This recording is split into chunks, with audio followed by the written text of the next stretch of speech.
Manon Aubry, bonsoir. Vous êtes porte-parole de l'ONG Oxfam France et vous publiez ce rapport très commenté sur les grandes entreprises françaises du CAC 40, nos entreprises. Et c'est un rapport qui montre qu'il y a une exception française puisque les entreprises françaises sont les plus généreuses au monde en matière de dividendes. Alors d'abord, petite leçon de choses, Manon Aubry, rappelez-nous ce qu'est le dividende. Ça veut dire quoi exactement ? Le dividende, c'est assez simple, c'est la rémunération, donc de l'argent concrètement, donnée aux actionnaires, ceux qui possèdent les entreprises. Et en réalité, ce qu'on voit, ce qu'on note, c'est que depuis la crise, les entreprises, les grandes entreprises du CAC 40 ont reversé 2/3 de leurs bénéfices à ces actionnaires-là, sous forme de dividendes. Et donc c'est une des principales conclusions du rapport aujourd'hui. Alors quand vous dites ça, on se souvient de Nicolas Sarkozy qui disait la règle des 3/3. C'était quoi cette règle ? C'était 1/3 pour les actionnaires, 1/3 pour l'investissement, pour innover, etc. Et 1/3 pour les salariés. Et le résultat aujourd'hui, il n'y a pas si longtemps que ça, Nicolas Sarkozy, c'était au milieu des années 2000.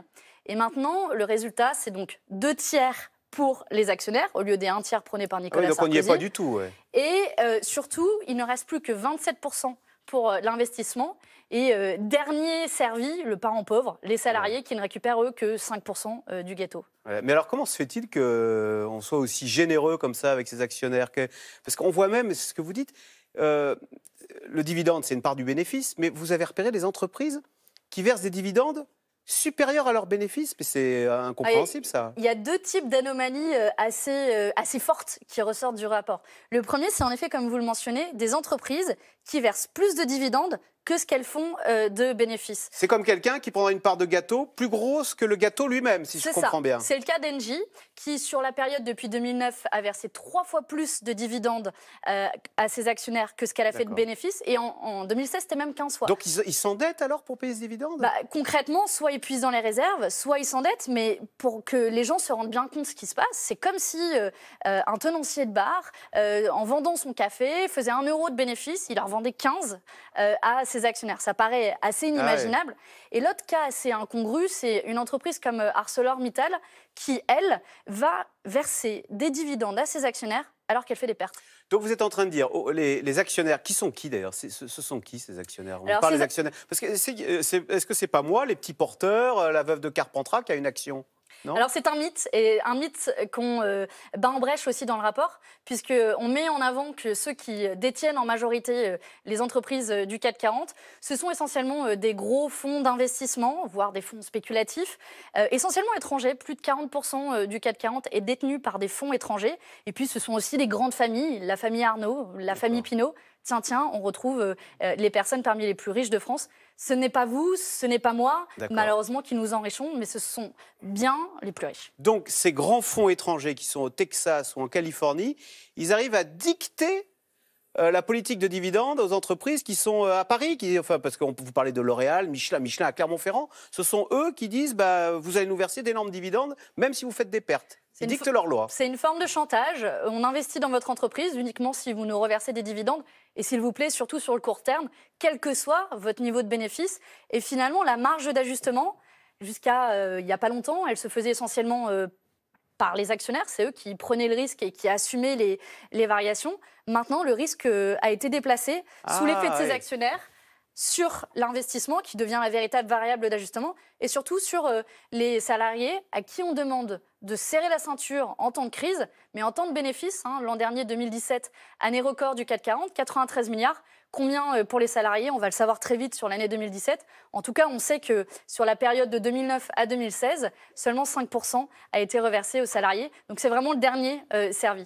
Ce que vous voulez dire, c'est qu'autrefois, l'actionnaire, il était en risque, il récupérait ce qui restait. Bon, c'était le risque de l'actionnaire. Tout à fait. Et aujourd'hui, c'est le contraire. L'actionnaire, il est assuré d'avoir son dividende et celui qui est à risque, c'est presque le salarié à qui on demande plus de flexibilité. La part du risque, c'est inversé. Et on garantit un niveau de minimum de dividendes aux actionnaires, quel que soit le résultat de l'entreprise, qui pousse d'ailleurs l'entreprise à prendre des risques énormes pour la rémunération du court terme, et du coup à aussi faire le choix de renoncer à investir, à innover, et finalement à garantir la bonne santé économique sur le long terme. Alors pourquoi les patrons, qui sont des gens responsables à la tête de ces très grandes entreprises, on parle une fois de plus de L'Oréal, de Carrefour, de BNP Paribas, de Sanofi, pourquoi est-ce que ces grands patrons obéissent le petit doigt sur la couture et ne s'intéressent pas plutôt au long terme de Michelin ou encore, je vais répéter ces grands noms du capitalisme français. Parce que ce qui s'est passé ces dernières années, c'est que les intérêts des grands patrons ont été alignés sur ceux des actionnaires.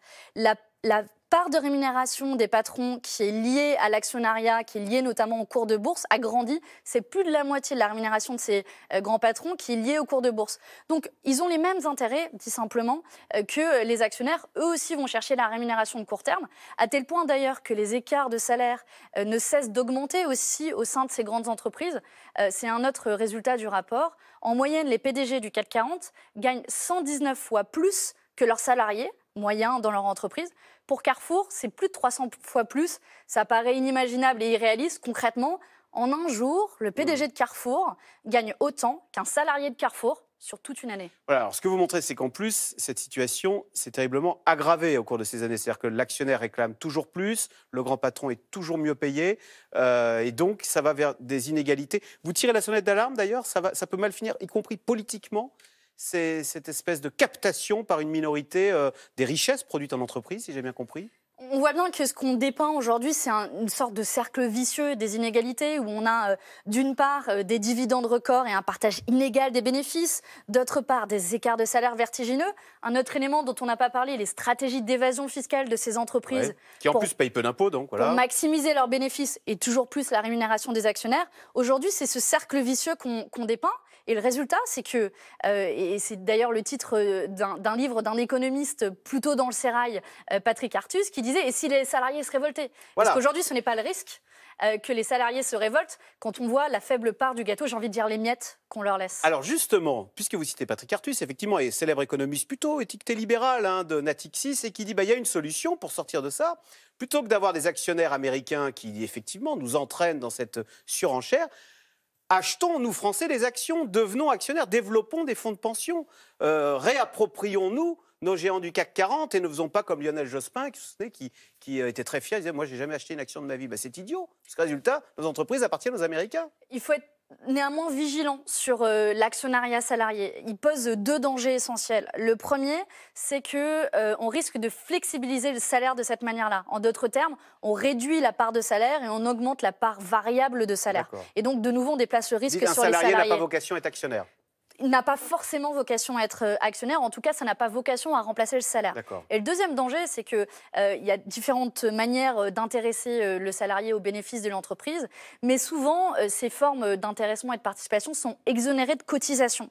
Ça veut dire que ça pourrait être utilisé comme une manière... fragiliser la Sécu. Fragiliser le système de protection sociale. Nous, ce qu'on croit fondamentalement à Oxfam, c'est qu'il existe des solutions, parce que c'est là aussi le message du rapport, il existe des solutions en encadrant davantage la rémunération des actionnaires pour rééquilibrer entre salaire et ce qui peut être versé aux actionnaires. Donc faire un salaire maximum, comme on dit, de même qu'il y a un SMIC, un salaire minimum. Il existe un salaire maximum dans les entreprises du CAC 40 qui sont détenues par l'État, par exemple. Pas plus de 400 000 euros. Ouais. On se souvient du débat sur le salaire du PDG de Renault notamment. Mais ce qu'il faut aussi, c'est commencer par des mesures aussi de transparence sur les écarts de salaire. On n'a pas, par exemple, il est impossible d'obtenir les écarts de salaire à chaque strate de l'entreprise.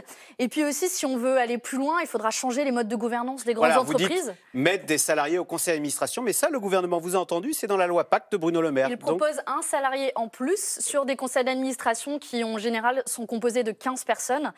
C'est une petite touche de social, là où au contraire il faudrait réinvestir véritablement pour laisser la place aux salariés qui sont les premiers acteurs de l'entreprise. Eh bien, merci beaucoup Manon Aubry d'être venue nous commenter ce rapport passionnant d'Oxfam France dont vous êtes la porte-parole. Merci. Merci. Vous restez avec nous tout de suite. Caroline Roux, c'est dans l'air. Paris de nouveau frappé par une attaque terroriste. Un Français d'origine tchétchène naturalisé en 2010 et qui était fiché S. C'est dans l'air est intitulé ce soir Fiché S, Macron sous pression.